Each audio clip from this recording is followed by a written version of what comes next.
Brent Brooks from High Rise Firefighting, and today I'm going to talk to you about some things that are in our Standpipe Kit, and that is this 32-inch long rubberized wire from NiteEase,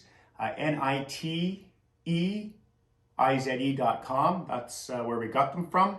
They're 32 inches long, which is fantastic.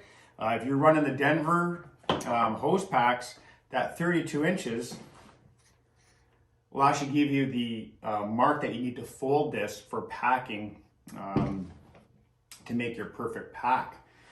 We carry them on our increasers inside our Standpipe Kit. The Elkhart has two little pockets inside the Standpipe Kit, so the gloved firefighter's hand, I can grab that and take it out of the kit. We carry two increasers in our kit. The reason why we carry two is because we hook up to Class 2 systems. We preferably stretch from the truck, but you may have to hook up, so we carry two. The other reason why we carry two, and we'll get into this orientating the bale, you may end up driving one of these into the fire, and I'll explain that in a second. When we come up short in a fire, and that's the reason why we have the way this is set up. You've come up short. Under proper operating pressure, on this particular hose and nozzle package, I have a 100-foot reach of stream. 100-foot reach of stream, 1,003 liters a minute on our package. We're flowing that downrange. If we come up short, and I know you may have misestimated your stretch, but with today's buildings, hybrid buildings, our 100-foot hallway stretches and our 150-foot floor below stretches have now gone to 200 for hallway and 250 floor below if the building is sprinklered. So having said that, you have a good chance sometimes now of coming up short. If it's a podium-based high-rise or a hybrid high-rise building, all bets are off on those first 9 floors. Something to think about. Prepare for coming up short. When we do come up short, we're going to call for a whole other crew and radio that we have come up short. You're getting 3 firefighters, the same kit that you brought up, and you're going to add either 50 feet, 100 feet, or 150 feet of hose, because we carry our hose sections in 50-foot sections.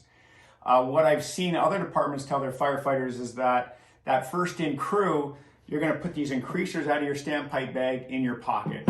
You're going to take the straps that you've removed off your hose packs and you're going to put that in your pocket. The reality is you don't need to do that. I would keep all the hose straps where you removed them.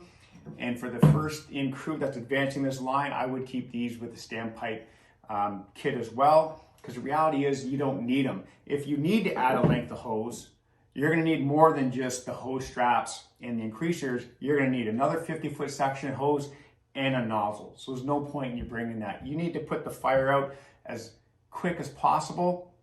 You don't need to take that time to throw all that stuff in your pockets. That next in crew is coming with 3 hose packs, so they'll have 9 straps, they'll have 2 increasers, and they'll have more hose and a nozzle to be able to add to that front section of hose.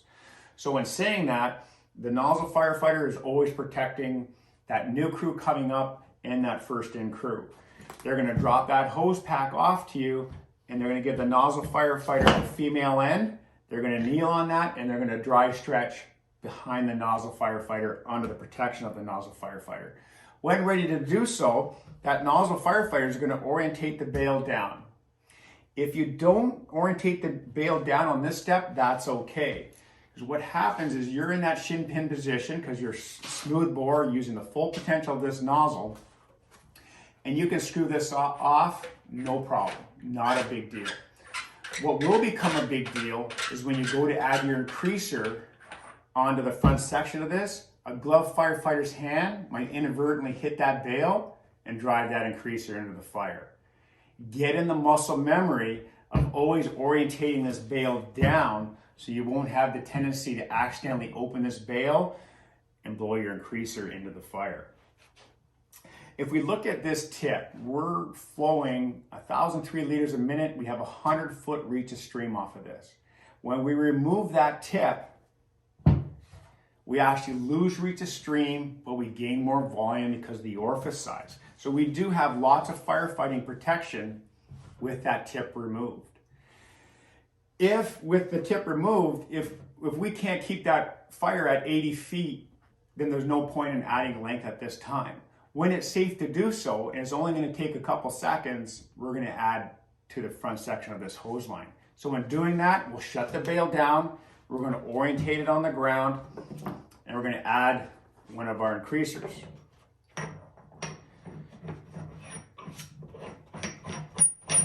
Now, if that fire somehow starts coming back at you while you're adding this increaser on, remember you have 80-foot reach of protection.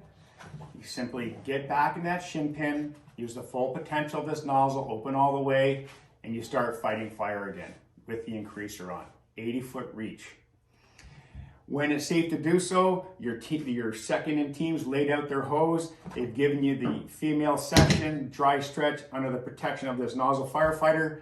They're ready to rock and roll. When they're ready to rock and roll, again, you're going to bring this down, orientate the bale. You're going to flip this so you can get the female side, and you're going to add your length of hose. Hard to do on a table. For the few seconds that you're without water, again, you had that 80-foot reach of stream. Now we're good to go. Open the full potential of this. That water snakes back at 50 feet. That team's now ready to advance. The weak link in all of this is the bale itself.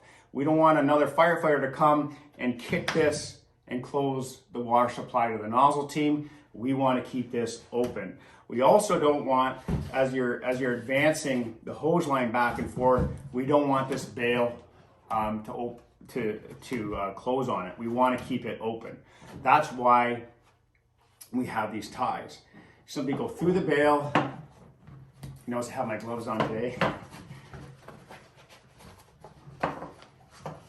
And we can secure it that way around the lugs. Now we're good to go. You can also use your straps so that if you took off a 50-foot hose package, you'll have 3 of these. Velcro down, go underneath, and you can secure this. What I like about the Elkhart bale, just the way that this design is, I just go around the outside without Velcro, and it's going to secure that bale. Other manufacturers that have a longer bale, you'll actually have to capture the bale with the Velcro strap, and when you go around it, you'll end up twisting this to hook the Velcro up. I'm not a big fan of twisting Velcro. As it gets worn out, it's not as effective.